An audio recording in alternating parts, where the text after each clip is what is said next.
Hello, my name is Russell Myers. Welcome to Issues Unite. So let's talk about the stock market being welfare for the rich. Um,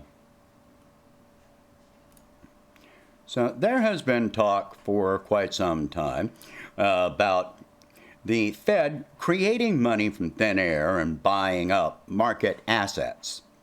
This includes bonds and zombie corporations that cannot afford to pay even the servicing of their debt. This also includes companies like Blackstone, who have bought tens of thousands of residential properties and turned them into rentals, while forcing housing costs to increase at an historic rate. This is happening because the Federal Reserve is buying up mortgage-backed securities and stabilizing a mortgage market which should not be stable. The repo market has propped up failing banks, while the Fed refuses to disclose which banks benefit from this. So all of this props up what should well be a failing market and boosts stock prices far beyond where they rightly should be.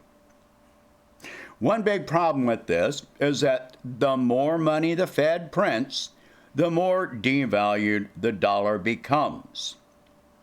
Meanwhile, the national debt continues growing unabated. At some point, that debt will have to be repaid. So, who owns that debt and who is indebted? The ones that own the debt, the ones that get paid, are the wealthy, banks and stockholders. The greater the debt becomes, the more their investments are worth because they expect that that debt is going to be paid. They have absolutely no concern over who has to pay the debt or what happens when the debt comes due. Who has to pay the debt? You and I do, in many ways. Of course, we're talking about taxation and, reduction of social services, the threat of eliminating Medicare and Social Security. We pay for this. We've paid into it for decades, and as a society, we pay for it. But also, if a corporation incurs massive debt, do they ever suffer lower profit margins to pay off that debt? No, they are far more likely to increase prices, leading to inflation for consumers. They are also likely to reduce worker pay, worker hours, and lay workers off. What happens when a corporation announces worker layoffs to reduce expenses? The stock price goes up. So this brings other things into the same concept. Corporate subsidies. Subsidies come in many forms, both overt by way of direct government payments or tax abatements to companies. Yet some of the larger subsidies are not commonly recognized as subsidies. Many more people have come to recognize that when workers earn such low wages that they qualify for public assistance, that assistance is actually subsidizing companies to continue paying low wages. They suffer no consequences but collect massive profits. Meanwhile, the same company reports record profits and stock values, which means that those executives and investors at the top have claimed the profits enabled by public assistance as personal income. One form of corporate welfare not spoken of often is infrastructure.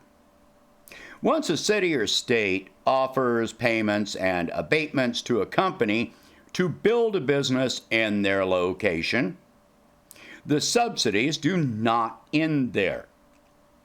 A company may have to pay for infrastructure on the company property, such as water, sewage, power, and paving.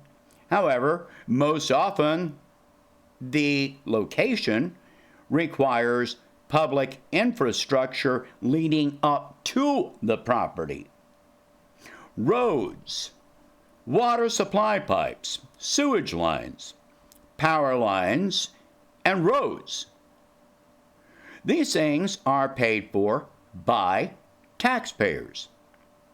Yet that infrastructure may not offer any benefits to the community at large, as the only purpose is to supply that location for that private business.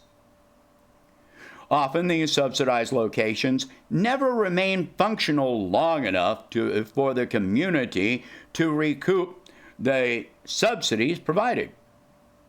Take the Tesla Gigafactory built in California as an example. They were given tax breaks and construction of infrastructure leading to the factory. The community will be paying for that infrastructure for years to come via increased taxation. The factory has not been there long enough for any abatement to expire. Yet Elon Musk has already announced that he is moving the factory to Texas. Why? Because Texas offered even higher tax breaks and subsidies. Most likely, Texas will also have much less stringent environmental protection requirements. Texas has a long history of allowing corporations to poison the environment. All right, so what happened after that announcement of moving it to Texas is that Tesla's stock soared higher, making Elon Musk the wealthiest man on the planet at this time. In addition, the infrastructure bill includes construction of electric vehicle charging stations, meaning Tesla does not have to pay for those charging stations. You pay for them. Keep in mind that electrical vehicles do not have any charging standard. Each producer of electric vehicles has a proprietary charging system. So a charging system or a station that works for a Tesla vehicle at this time may not charge a vehicle from another producer. This acts as an indirect subsidy from which Musk, corporate executives, and wealthy stockholders from Tesla profit directly.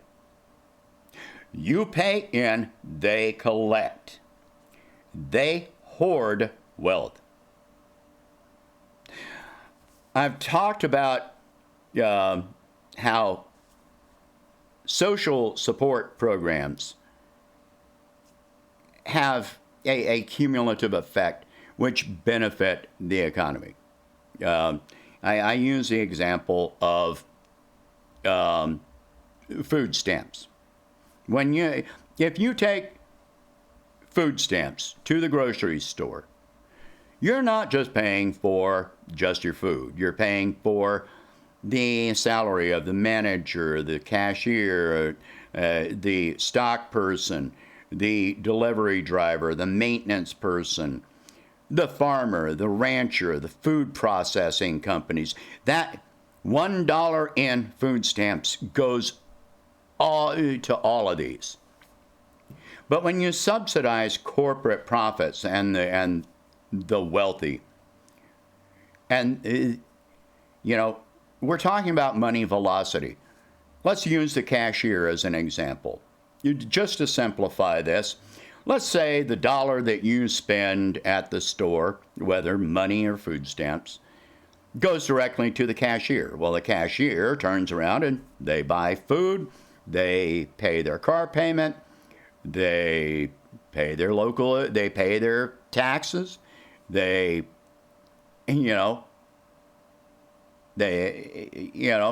all these things. They pay their rent or their mortgage. So this is money velocity. The money that you spent turns around and goes to the cashier, and then they turn around and spend it. This is money velocity. When the wealthy collect more and more money, it just goes in their bank account and it goes nowhere. So your $1 in food stamps goes to support and create all of these jobs down the line, like I just mentioned. When that money is deposited in a rich person's bank account, it does not create a single job. In fact, they may well eliminate jobs so that they can stack more money in their bank account.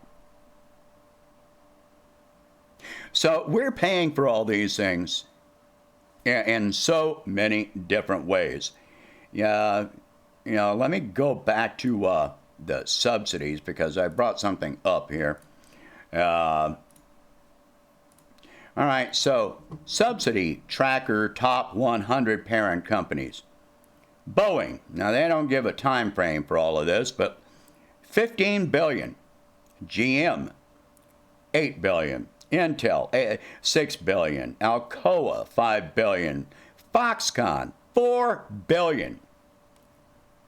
And Foxconn is its own issue. Ford, 4 billion. NRG Energy, 3 billion. Energy. Amazon, 3 billion. You keep on looking down this list. This is on subsidy tracker, goodjobsfirst.org. You look down here, you got JP Morgan Chase, Shell, Nissan, Walt Disney, Duke Energy. Yeah, and you keep on going down the line, Volkswagen, Exxon, and you got more banks down here, Apple, Microsoft. So when you talk about subsidies to these companies, you're not just talking about direct or indirect subsidies. You can also consider what is not listed on here, which is contracts with these companies, government contracts. Nearly the entire defense budget, about 80% of the defense budget goes to military contractors. Only about 20% actually goes to service members.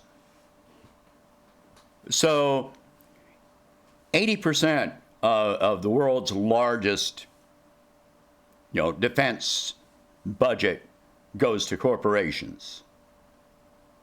When the government contracts with Amazon and the Washington Post and Google to provide all these services, these are subsidies.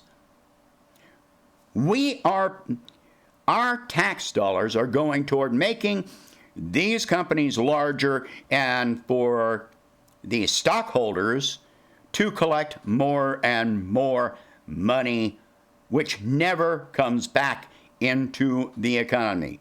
Never. Not a penny of it goes. If their wealth is still building, that means that they are collecting money at a much higher rate than they ever spend it. And the higher it goes, the more of a snowball effect you get from this. So this is the hoarding of wealth. It takes money out of the economy, which will never go toward wages or infrastructure or small business or the environment or anything else that benefits our society.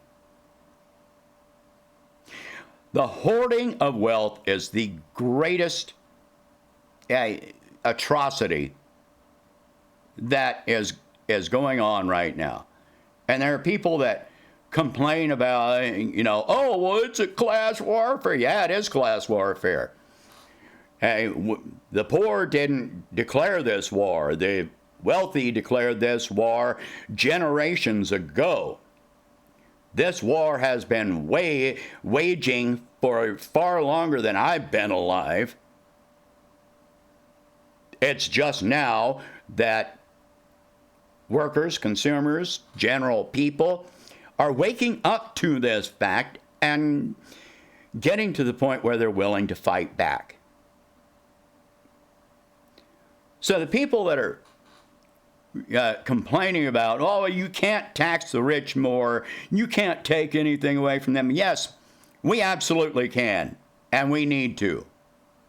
Because otherwise, there's not going to be anything left that will even pay your wages or allow you to buy food and keep a roof over your head. We're at that point right now. People can't afford to eat. They can't afford their medication. They can't afford a roof over their head. So, share this video. Talk about these subjects. If you can, please donate $1 a month to help expand the channel. I'll catch you in the next one.